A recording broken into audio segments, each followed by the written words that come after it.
Thank you for choosing Borroughs. Follow these basic steps to assemble your new Borroughs commercial-grade shelving. Step 1. Bolt side braces in an X shape to 2 posts with provided hardware. Repeat this step for the other side.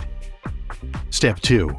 Bolt top shelf to the very top hole on one of the side assemblies. Do not tighten bolts. Step 3. Bolt bottom shelf to the second hole from the bottom on that same side assembly. Do not tighten bolts. Step 4. Bolt opposite side assembly to the top and bottom shelves. Do not tighten bolts. Step 5. Bolt the back brace in an X shape using 1 screw and nut for the center of the brace, and 4 screws and 4 nuts on back of the side assemblies. Step 6. Stand unit upright. Add 4 shelf spacers to all corners of the top and bottom shelves. The spacers fit between the shelf and the post. Tighten all hardware.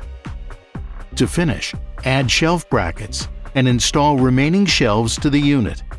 If you still have more questions or want to check out any accessories, visit our website at borroughs.com.